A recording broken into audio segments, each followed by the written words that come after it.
OK, vidéo numéro 2. Je suis désolé, je sais que ça fait genre un mois d'attente, mais tranquille, j'avais trop de choses à faire. Bon, du coup là, aujourd'hui comme prévu, comme promis, je vais expliquer pourquoi j'ai arrêté ce business, ce service, les miniatures à 3 000 € par mois. Hem, Même si, je générais beaucoup d'argent, plus de 50 000 €, que ça fait 3 ans que je suis dans le métier. J'ai bossé avec, des dizaines de youtubeurs à plus d'1 million d'abonnés. Hem Yomi Denzel, Oussama Ammar, Micode, Sora, Théo Babac, La Boiserie, et cetera. Bah, je vais vous expliquer pourquoi j'ai tout arrêté et j'ai start un nouveau business, à la place. Du coup, alors pour faire un peu la genèse et donner un peu de contexte, du coup, j'ai commencé putain c'est marrant, j'ai jamais raconté l'histoire. J'ai commencé les miniatures en 2022, ouais, début 2022. Bon, c'était très léger, c'était très mignon, hein, c'était sur Canva et tout. Et du coup, je me suis inscrit sur, 5 euros.com. Maintenant c'est Fiverr, mais en gros, c'est un site, pour les freelances qui veulent proposer des services. Je me suis lancé, j'ai pris quelques mois ou quelques semaines d'avoir mon premier client et ensuite ça a déroulé en 2022. Voilà. Bon, du coup là, à ce moment-là, avec le service, je faisais, mes tout premiers euros en ligne. C'était à base de ouais, je vois des miniatures 5 balles, donc bon, l'exploitation, tu veux pas faire plus et voilà. Donc à cette époque, c'était le début, le tout début, la hype des miniatures où vraiment les youtubeurs, ils commençaient à investir dans des graphistes et tout et c'est comme ça que j'ai eu mes premiers clients. D'ailleurs, c'est marrant parce que mon premier client, c'était n'importe quoi. Le gars, c'était un hypnotiseur. Y a pas de blague.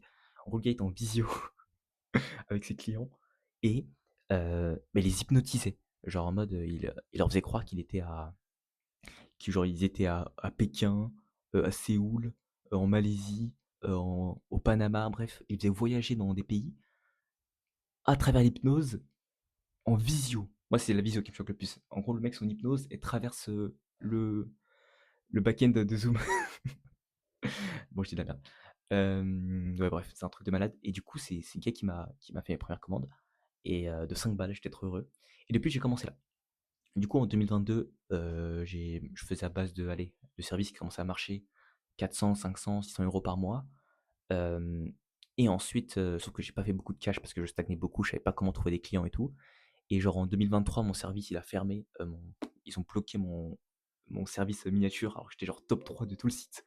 J'ai envie de me tirer une balle, mais du coup, ils ont fermé, du coup, j'avais plus de traction et en gros, le problème, c'est que quand tu relances un service, sur 5 €, bah, en fait, tu apparais dans les dernières pages et dans 5 €, si tu pas dans la première page, personne défile et tu foutu, en fait. C'est pour ça qu'il faut être dans la première page. Ouh là, putain. Faut être dans la première page dès le début. Du coup, j'étais foutu, donc je me suis mis sur Twitter et et j'ai commencé à faire mes premiers sous, vraiment sous, en 2024, donc 2 ans plus tard. Je commençais à avoir des commandes parce que je me suis décidé à poster tous les jours, début 2024. Du coup, je commençais à avoir des clients et tout et j'ai fait mon premier gros mois en mai 2024, c'était 1 100 €, donc mon premier SMIC, trop heureux. Du coup, là, j'ai commencé à vraiment envisager les miniatures comme un business.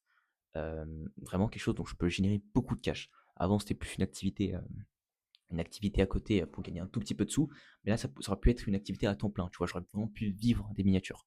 Du coup, j'ai continué et en gros, en 2024, j'ai connu une énorme croissance. Hem, c'est simple, de mai à décembre, tous les mois, sans exception, mon chiffre d'affaires a grimpé. J'ai fait plus chaque mois, chaque mois, chaque mois. C'était incroyable, c'était jouissif et du coup, j'ai fait ça et hem et du coup, arrivé en fin d'année, donc mon pic, c'était novembre, 3 900 € de CA, avec juste des miniatures. Moi, je trouve ça toujours aussi fou, même si c'est pas le meilleur que j'ai vu en miniature. J'ai des collègues qui m'ont dit qu'ils ont fait plus, genre 4 000 5 000, c'est énorme.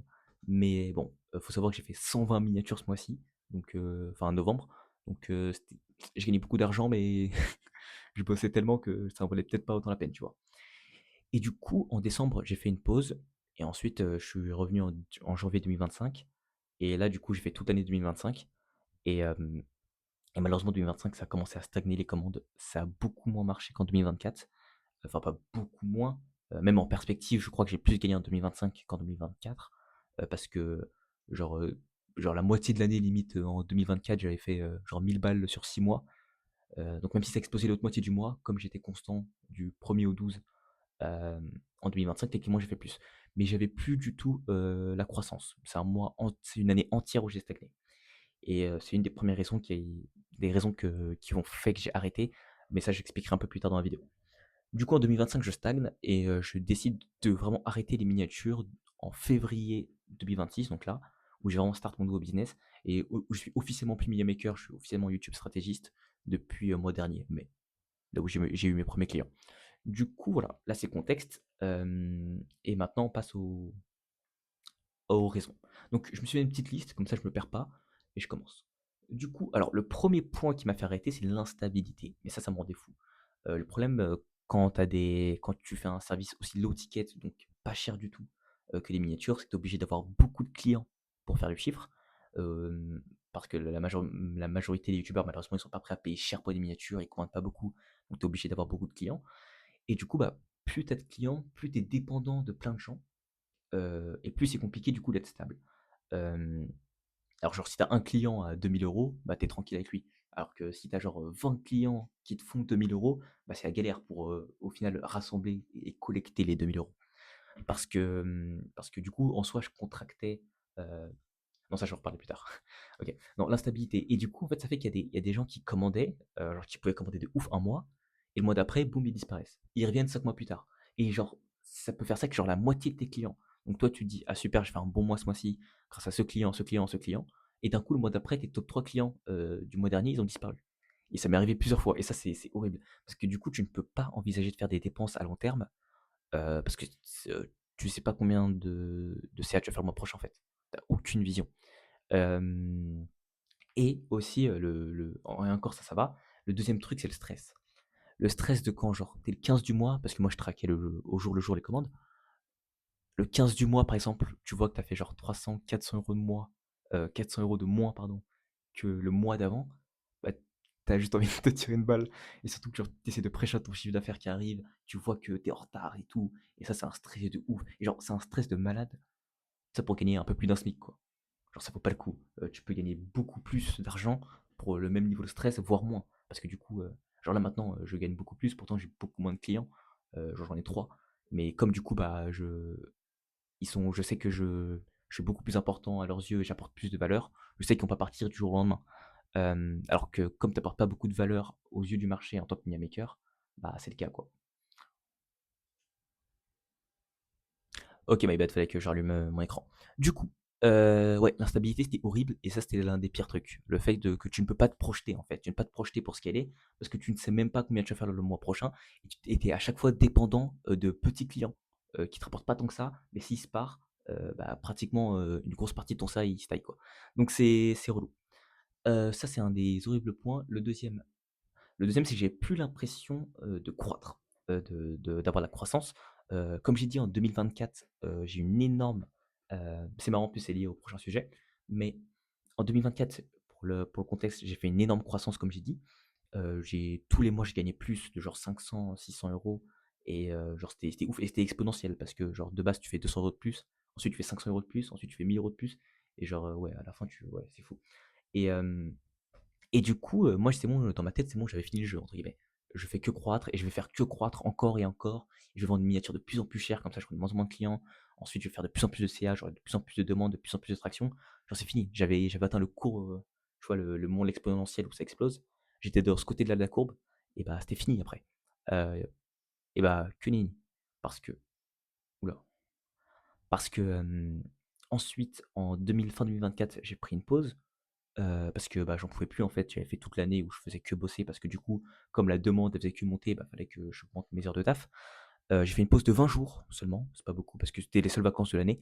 20 jours où je me suis reposé tranquille, je profitais de mon argent et tout, en décembre et je suis revenu début janvier 2025 avec l'intention de tout péter comme en 2024.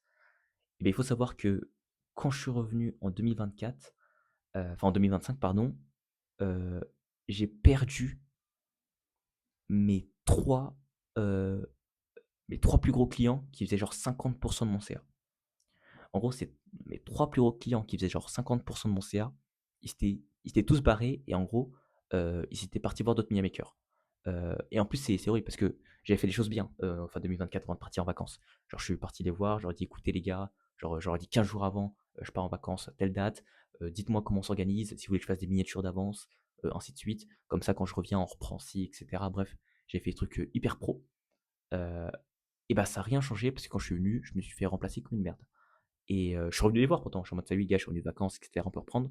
Il me dit: «Ouais, non, désolé, ah bah, on a trouvé quelqu'un, mais t'inquiète, on revient vers toi si jamais». Personne n'est jamais revenu. Mais c'est et ça, c'est horrible parce que du coup, en fait, encore une fois, ça revient au point précédent. Comme tu as de l'instabilité, que tu dépends d'énormément de clients et qu'en plus, ils sont pas chers, bah, tu peux pas croître. Enfin, ton seul moyen de croître, entre guillemets, techniquement, serait de monter tes prix de ouf pour avoir peu de clients, mais avec qui t'apportent beaucoup de valeur, qui comprennent la valeur de ton service, et cetera, et qui te payent cher. Et comme ça, tu es bon. Ensuite, tu peux aller dupliquer de plus en plus ce type de client high ticket, entre guillemets. Sauf que c'est pas possible, parce que le marché FR, il valorise pas les miniatures, malheureusement. Il valorise pas, et encore moins il y a 2 ans. Pour eux, en fait, ils valorisent, mais ils comprennent pas. Pour eux, en vrai, c'est un truc qui sert à faire cliquer, alors que non. En soi, la miniature, ça sert pas vraiment à faire cliquer. Enfin, réfléchis-toi, quand tu cliques sur les vidéos, genre regarde ton historique, les vidéos sur lesquelles tu as cliqué, c'est pas la miniature souvent qui t'a donné envie de cliquer. C'est sujet de vidéo, c'était youtubeur, c'était plein de trucs. Mais en gros, la miniature, c'est la porte d'entrée au clic. Il faut savoir que si les gens ne cliquent pas, ils ne regardent pas. Et pour que les gens cliquent, il faut qu'ils s'arrêtent sur ta vidéo quand ils la scrollent sur la page d'accueil. Et du coup, pour qu'ils s'arrêtent, il faut d'abord qu'il y ait une miniature qui les impacte. Si les miniatures ne les impactent pas, ils ne s'arrêtent pas. Et du coup, ça peut impacter de plein de manières. Souvent, bah, c'est touché à l'émotionnel, mais il y a plein de manières de toucher à l'émotionnel. Et du coup, si les gens ne s'arrêtent pas sur ta miniature, et du coup ensuite ne lisent pas ton titre, et du coup ne se rendent pas compte qu'ils sont potentiellement intéressés par le sujet, et ne cliquent pas sur la vidéo, bah, en fait, toute ta vidéo ne sert à rien. Genre, tu peux passer 10, 20, 100 heures sur ta vidéo. Si tu t'assures pas que ta miniature crée, trigger de nouveaux viewers qui ne te connaissent pas, bah, ça ne sert à rien parce que personne va s'arrêter sur ta miniature, les gens ils vont scroller et bah, t'es foutu en fait. Mais ça, ils le comprennent pas en fait. Pour eux, c'est surtout un outil d'illustration qui sert à faire cliquer, alors que pas du tout. Et du coup, bah, ça fait que comme ils valorisent pas, ils ont aucun problème à remplacer des personnes par une personne qui est moins chère, qui est plus pratique, qui est plus accessible, qui est plus sympa, même si objectivement le service est meilleur, parce qu'ils ne voient pas la valeur dans le service. Et, euh, et c'est ça un des plus gros problèmes, c'est que comme les gens ne voient pas la valeur dans le service, bah, tu peux pas croître en fait. Parce que tu peux pas trouver des clients beaucoup plus chers. Genre, personne qui serait prêt à payer des miniatures 150, 200, 250 euros. Alors bon, ça existe, mais souvent déjà c'est pour des très grosses miniatures au niveau visuel, vraiment des trucs visuels de malade, donc des gens qui ont des skills de malade que j'aurais jamais, en Photoshop principalement. Mais je veux dire, ils récompensent pas la psychologie, la vision. La vision de faire une bonne miniature n'est pas récompensée par les youtubeurs français. Et ça, c'est dommage. Enfin, pas assez en tout cas. Et du coup, ça fait que tu ne peux pas vraiment croître sur ce service et tu es un peu condamné à stagner. Et ton seul moyen de gagner plus d'argent, c'est de prendre plus de commandes. Et du coup, si tu vas chercher plus de clients, souvent pour moins cher, souvent du coup, et en fait, bah, tu finis juste par te tuer la santé comme moi en fin 2024, à perte, quoi. Tout ça pour genre 3 000 euros. Et encore, je vais en reparler après, c'est 3 000 euros de contractés. Donc, c'est vraiment le nombre de commandes. C'est vraiment le chiffre d'affaires officiel. Mais en collecté, c'est pas pareil. Mais ça, on va en reparler un peu plus tard. Bref, du coup, c'était ça qui était relou. Ensuite, le fait d'être dépendant de clients relous. Bon, ça, c'est du pur ego. Il y a des gens qui me cassent les couilles, voilà, c'est comme ça. On est humain et on peut, tu veux pas être, plaire à tout le monde, et même moi, probablement que je plais pas à tout le monde. Mais c'est horrible quand il y a un mec qui te fait chier, avec qui t'aimes pas bosser. Et encore, c'est pas genre un mec ultra, genre si le gars est ultra méchant, il t'insulte, il te parle vraiment mal ou quoi, évidemment, genre là, ça dégage, il y a pas débat. Mais je parle d'autre chose, c'est plus subtil, du passif-agressif, un comportement un peu sous-jacent, mais genre dominateur. Il te fait un peu comprendre dans sa manière de parler, mais c'est assez subtil, que il te domine, entre guillemets. Genre, toi, t'es un peu la petite merde qui fait des petites illustrations, t'es bien mignon, tiens, 5 euros pour ton dessin, mais c'est un peu moi le chef. Tu vois, ce genre de dynamique où le gars veut te faire comprendre de manière passive qu'il est supérieur, c'est horrible. Et c'est des gens avec qui t'aimes pas bosser, c'est des gens qui respectent pas forcément ton temps. Genre, quand tu leur dis qu'il te faut 24 heures pour une miniature, ils comprennent pas. Euh, ils respectent pas trop ta compétence et tout. Et c'est horrible. C'est des gens avec qui t'aimerais envoyer chier tous les jours, mais tu peux pas parce qu'ils commandent beaucoup et t'as besoin d'eux. Et quand malheureusement t'es dépendant d'eux, bah, c'est la merde. Et ça me saoule.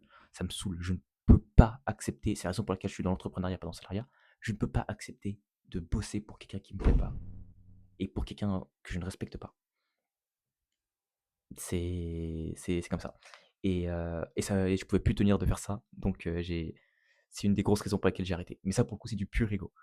Hem, du coup, après, il y a le fait d'être remplaçable. Donc je reviens sur ce point du fait que les gens te remplacent un peu comme une merde parce qu'ils valorisent pas ton service. Mais je crois le pire dans ce truc-là, c'était même pas le fait d'être remplaçable en soi, c'est qu'on te remplaçait par des mecs qui étaient obvious moins bons. Alors, je suis pas un maker exceptionnel en termes de Photoshop, je l'ai jamais été, je suis jamais été un des meilleurs en France en termes de Photoshop, mais je me considère quand même plutôt bon, voire très bon. Heu, En miniature, je sais faire des beaux designs et cetera et même en termes de vision, générale sur les miniatures, composition et tout, je me considère plutôt bon et quand tu te fais remplacer par un mec qui est obvious, mais genre c'est même pas, ça dépend des avis, genre c'est vraiment obvious, moins bon que toi sur tous les aspects vision, hem, capacité Photoshop, et cetera, bah, c'est juste horrible. Parce qu'en fait, tu te rends compte encore une fois que ta compétence n'est pas valorisée. Genre toi, tu as pris des heures, probablement des milliers d'heures sur Photoshop que j'ai mises et en fait, on me dit: «Non mais en fait, on s'en fout, tu aurais pu en mettre 10, c'était pareil pour nous». Et ça, c'est horrible en fait. C'est horrible et c'est même pas horrible d'un point de vue personnel parce que je le prends pas personnellement. Les mecs, ils veulent pas me faire chier. C'est juste, bah, c'est plus pratique pour eux donc ils le prennent. Mais, d'un point de vue business simplement, de dire: «Putain en fait tu mets des heures et des heures et des heures dans un skills qui n'est même pas si valorisé que ça». C'est plus intéressant pour moi et même si c'était une grosse passion de faire des miniatures, genre j'ai toujours kiffé en faire. Même aujourd'hui je kiffe les faire, les miniatures, c'est trop cool. Mais au bout d'un moment je veux aussi, croître, gagner de l'argent, faire un vrai business et cetera et c'est plus possible, en gardant ce business model. Donc ça, c'était l'un des trucs les plus relous. Ensuite, les impayés. Alors, pas beaucoup, objectivement, je peux te dire, moi, j'en ai pratiquement jamais eu, enfin si, c'est rare. Bon, ça arrive, mais c'est rare. Allez, bon, je vais dire un chiffre, sur 100 commandes, il y a genre 5 à payer, 5-10 max. Donc en vrai, c'est 5-10 de trop, bien sûr. Faudrait toujours être payé, c'est la base. Mais genre, c'est pas un gros problème qui m'a niqué. Mais des fois, ça arrive et c'est chaud. Parce que, par exemple, pour une anecdote, un jour, je bossais avec un client qui était dans l'IMO. Donc on peut se dire dans l'IMO, le gars ultra sérieux et tout, voilà. Ça faisait 6 mois qu'on bossait ensemble, ça se passait bien, tous les mois, il me prenait des milliards. Et j'ai jamais trop vérifié, genre, les factures de son côté. Parce qu'en fait, au bout d'un moment, tu as genre 20, 30, 40 clients. Tu pas le temps d'aller traquer une à une les factures pour tout le monde. Est-ce que lui m'a payé? Surtout qu'il y en a un sur Discord, l'autre sur WhatsApp, l'autre sur Twitter, l'autre sur Slack, l'autre sur je sais pas quoi. Bref, c'est un enfer, tu peux pas. Honnêtement, quand tu as autant de commandes, tu peux pas avoir la vision sur tout. Surtout comme tu un mec comme moi qui aime pas trop la compta et tout. Du coup, ça arrivait que ça payait, qu'il y avait des soucis et par exemple ce client un jour, dans ma tête il m'avait toujours payé parce que je sais pas dans ma tête, je sais pas pourquoi dans ma tête il me payait tout le temps et pourtant un jour je suis allé sur ma banque, j'ai tapé son nom pour voir un peu la dernière facture et j'ai vu que la dernière facture elle date de 6 mois. Ça faisait genre 6 mois que je lui faisais des mini à tous les mois et le gars m'avait payé 0 fois et genre je me suis dit: «Mais c'est une dinguerie» et en fait, le problème c'est ça, quand tu bosses avec trop de gens, il y a forcément des sous qui partent à la trappe et tu peux pas tout traquer parce que c'est trop d'énergie mentale. C'est trop d'énergie mentale d'aller relancer tout le monde, d'aller voir tout le monde, d'aller voir les comptes de tout le monde, d'aller voir la banque, les factures. «Ah mais cette mini ouais mais tu m'en avais compté 2 donc c'est une guerre pas possible. Et du coup, c'était relou et aussi des mecs, enfin, après il y a le classique, hein, le gars tu lui envoies un message, il répond plus, il doit 300 € et c'est comme ça. Mais ouais, donc ça c'était horrible, mais vas-y, c'était pas le pire. C'était pas le pire du métier. Et aussi le dernier point, c'est la fin de la hype. Objectivement, enfin je me rendais compte qu'en 2026, fin 2025, il y avait plus beaucoup de hype. C'est dommage parce que 2024, 2023, je me rappelle, c'était quelque chose. Moi, le Twitter miniature en 2023-2024, même peut-être un peu avant, je trouvais ça exceptionnel. Il y avait trop de gens trop talentueux, trop de gens trop cool.